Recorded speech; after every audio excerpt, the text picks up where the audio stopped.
नमस्कार मंडळी. आज एक वेगळ्या प्रकारचा लेख मी वाचणार आहे. हा लेख म्हणजे व्हॉइस ओव्हर या माझ्या आवडीच्या क्षेत्रात मी जे काही ऑडिओज करते त्यासाठी मी ज्यांना आदर्श मानते त्या दत्ता सरदेशमुख सर यांचं संजय कंक यांनी रेखाटलेलं शब्दचित्र. संजय कंक यांचं हे शब्दचित्र माझ्या वाचनात आलं, अतिशय छान जमून आलं आहे. मला हे शब्दचित्र इतकं आवडलं की लगेचच मी त्याच्या वाचनाचं रेकॉर्डिंग करायचं ठरवलं आणि या निमित्तानं या शब्दचित्राला वाणीबद्ध करून मी दत्ताजींबद्दल कृतज्ञता व्यक्त करत आहे. ऐकूया.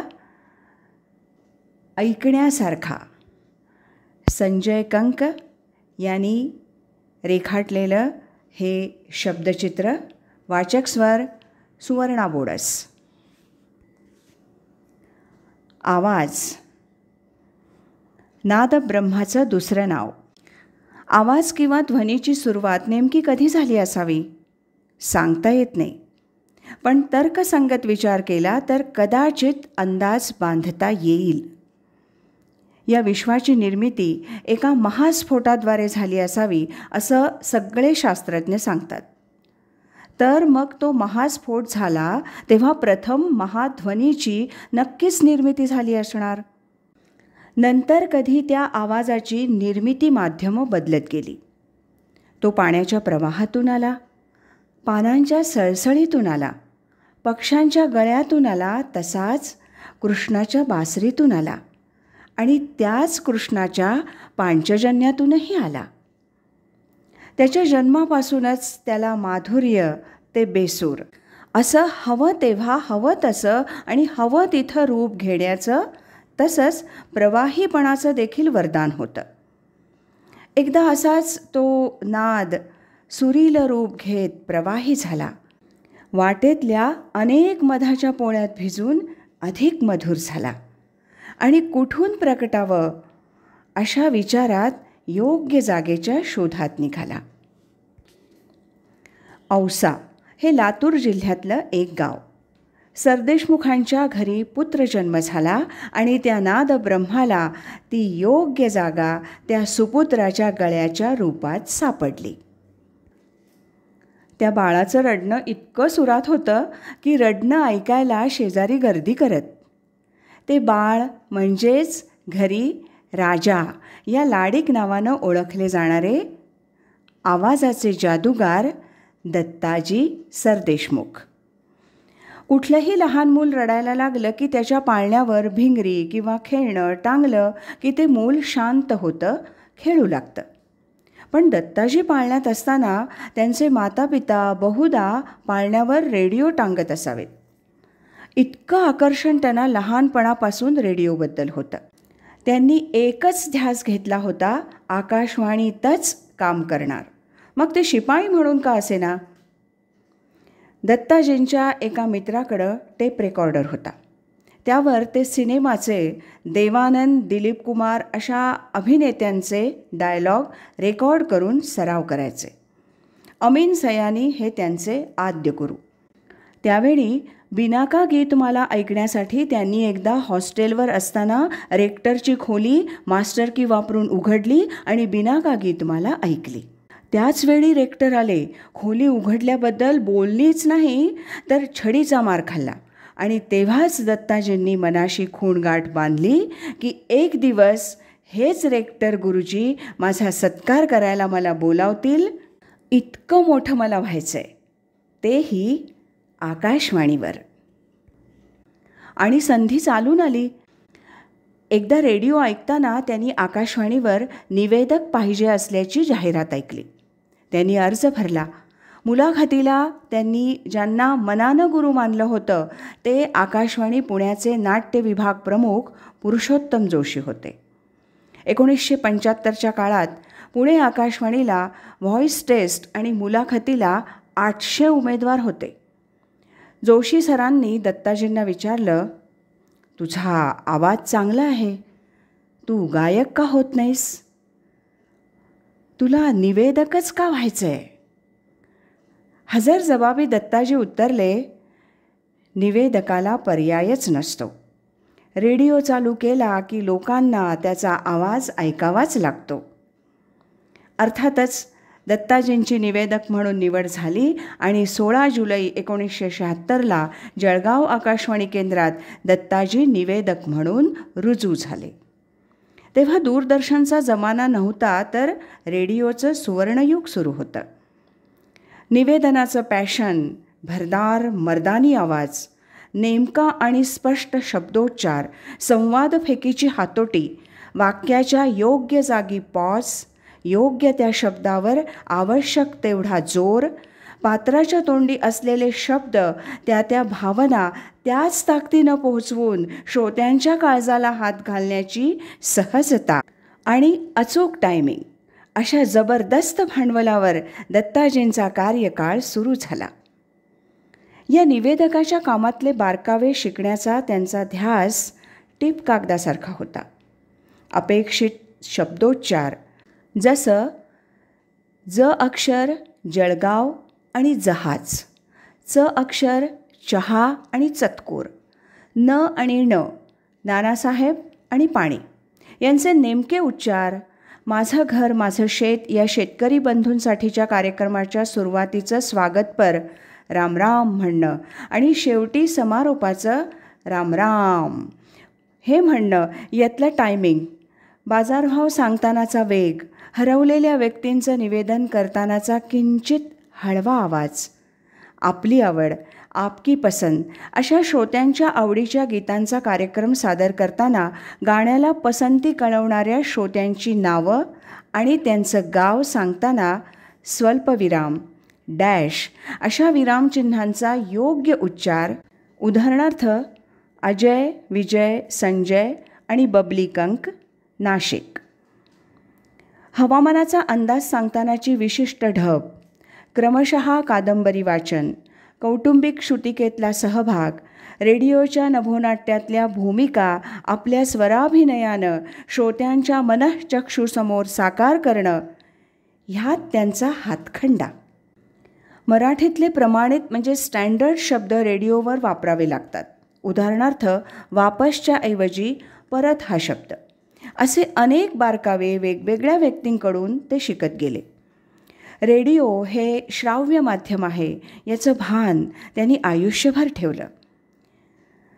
वरीलप्रमाणे, खालीलप्रमाणे, सदरील, आरंभी, मी असं म्हणेन असे औपचारिक शब्द न वापरता सोपे म्हणजे आरंभीच्या ऐवजी सुरुवातीला म्हणणं, त्यासच्या ऐवजी त्याला, तो व मी फिरायला गेलो असं न म्हणता तो आणि मी फिरायला गेलो असं म्हणणं. थोडक्यात रेडिओची एक प्रमाण भाषा आहे, ती त्यांच्या 30 वर्ष निवेदक म्हणून काम केल्यामुळं रक्तात मुरली आहे. सेकंदाचं महत्त्व किती आहे हे संस्कार आकाशवाणीनं केल्याचं दत्ताजी विनम्रपणे सांगतात. आकाशवाणीचं हे इथं फक्त 5 सेकंद पॉज द्या, मग बघा हे 5 सेकंद किती मोठे वाटतात, कसे अंगावर येतात ते. प्रयोग करून अनुभव घ्या. जसं दत्तगुरूंनी 24 गुरु केले तसंच या दत्ताजींनी देखील अनेक गुरु केले. शेवटी नाम महात्म्य आहेच ना. आपलंच निवेदन टेप करून परत परत ऐकून काही चूक आढळल्यास दुरुस्त करण्याचा आणि ती चूक पुन्हा होऊ नये म्हणून स्वाध्याय देखील केला, अगदी एकलव्यासारखा. आपल्या 15 वर्षांच्या जळगाव आकाशवाणी केंद्रात दत्ताजींनी अनेक कार्यक्रम लोकप्रिय केले. त्यांना अनेक चाहत्यांची पत्रे येत. सकाळचं चिंतन, उगवतीचे रंग, शेतीविषयक कार्यक्रम, कादंबरी वाचन, मृत्युंजयमधला कर्ण वाचताना ते भान विसरून जात. दस्तूरखुद्द मृत्युंजयकार शिवाजी सावंत यांनी एकदा जळगाव आकाशवाणी स्टुडिओत येऊन दत्ताजींना कौतुकाची थाप दिली. एकदा कॅन्टीनमध्ये महाराज 2 चहा एवढंच सांगितलं. तो त्यांचा आवाज ऐकून आकाशवाणीला भेट द्यायला आलेल्या दृष्टीबाधित शालेय विद्यार्थ्यांनी दत्ताजींना आवाजावरून अचूक ओळखलं. 31 विद्यार्थ्यांनी हस्तांदोलन करून अभिवादन केलं. तो प्रसंग आजही दत्ताजींच्या अंगावर शहारे आणतो. एक शब्दफेकीत माहीर तर दुसरे शब्दवेधी. विद्यार्थ्यांनी केलेला तो स्पर्श शब्दांच्या पलीकडला होता. 1990 ते 2005 ही 15 वर्ष दत्ताजी सांगली आकाशवाणी केंद्रात कार्यरत होते. इथंही सकाळचं चिंतन, प्रभातीचे रंग, नभोनाट्य, कादंबरी वाचन असे अनेक कार्यक्रम लोकप्रिय केले. श्रोत्यांच्या पत्रांचा ओघ सुरू होताच प्राचार्य शिवाजीराव भोसले यांच्या जागर या विचारधन असलेल्या पुस्तकाचं वाचन केलं. चिंतन हाच चिंतामणी या कार्यक्रमातून सद्गुरू वामनराव पै यांचे विचार तसंच प्रभाकर पेंढारकर यांच्या रारंगढांग या कादंबरीच्या वाचनानं तर श्रोत्यांमध्ये प्रचंड औत्सुक्य निर्माण झालं. ज्या कादंबरीचं नावही लोकांना माहीत नव्हतं ती कादंबरी आता लोक वाचनालयात येऊन घेऊन जात. प्रभाकर पेंढारकरांनी खास पत्र पाठवून दत्ताजींचं कौतुक केलं. ते या शब्दात: मी लिहिलेल्या शब्दांची तुम्ही शिल्प केलेत. वपूंची पार्टनर, कुणा एकाची भ्रमणगाथा, कान्होजी आंग्रे, महात्मा गांधींचं सत्याचे प्रयोग, आकाशवाणी सोलापूरसाठी त्र्यम सरदेशमुख यांची बखर एका राजाची, अरण्य ऋषी मारुती चितमपल्ली यांचं आत्मनिवेदन, चकवा चांदण अशा अनेक पुस्तकांचं क्रमशः वाचन त्यांनी केलं. आकाशवाणीतर्फे आयोजित केल्या जाणाऱ्या दिग्गज कलाकारांच्या संगीत सभांचं सूत्रसंचालन त्यांनी केलं. पंडित भीमसेन जोशी, पंडित जसराज, सारंगी वादक सुलतान खान, भजन सम्राट अनूप जलोटा, गझल गायक राजेंद्र मेहता, नीना मेहता, अहमद हुसेन, मोहम्मद हुसेन, सतार वादक कार्तिक कुमार, गायिका परवीन सुलताना, पंडित जितेंद्र अभिषेकी, तबलावादक सुरेश तळवलकर अशी कितीतरी नावं सांगावीत.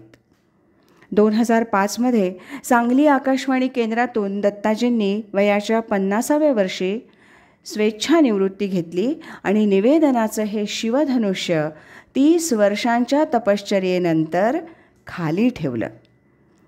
निवृत्तीनंतर पुढं 1 वर्ष बारामतीला कम्युनिटी रेडिओ वसुंधरा कृषी वाहिनी सुरू झाली होती. तिथं काम केलं. उस्मानाबाद आकाशवाणी केंद्राच्या निवेदक म्हणून नैमित्तिक काम करणाऱ्या पॅनेलवरच्या 28 निवेदकांना सलग 3 दिवस मार्गदर्शन केलं. नव्या पिढीला शब्दोच्चारांचे संस्कार दिले. 2023 इस्लामपूरच्या रेडिओ शुगरच्या निवेदकांना 2 दिवस मार्गदर्शन केलं.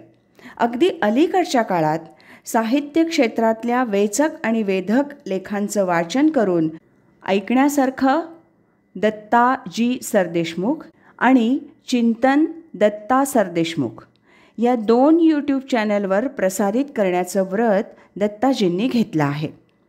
चिंतन आणि ऐकण्यासारखं असे त्यांचे 2 व्हॉट्सअप ग्रुपही आहेत. दत्ताजींच्या आवाजातले विविध विषयांवरचे ऑडिओ विविध रेडिओवरूनही प्रसारित होत असतात. उदाहरणार्थ मराठी तरंग, रंगीला रे, श्रीपाद रेडिओ, पारिजात रेडिओ, भक्तिसुधा, येरळावाणी, रेडिओ विश्वास, रेडिओ समर्पण आणि रेडिओ जयमाला इत्यादी. ऐकण्यासारखं या यूट्यूब चॅनलचा परिवार म्हणजे सबस्क्रायबर आता 5000च्या वर झाला आहे. समाजातल्या अनेक लेखकांच्या लेखांना आपल्या आवाजाचं कोंदण ते बहाल करतात. म्हणजे त्या लेखनातल्या शब्दांना आपल्या आवाजानं अभिमंत्रून ते परत त्याच समाज सरितेच्या प्रवाहात आपल्या ओंजळीनं सोडतात. अगदी पवित्र अर्घ्यासारखं. त्या 5000 लोकांच्या 2 कानातून ते ऐकण्यासारखं जे शब्द थेट त्यांच्या एका हृदयात जातात. त्याला कारण एकच, दत्ताजींचा आवाज ऐकण्यासारखा. मंडळी, तर हे आहे संजय कंक यांनी रेखाटलेलं दत्ता सरदेशमुख यांचं शब्दचित्र आणि याला वाणीबद्ध केलं होतं सुवर्णा बोडस यांनी.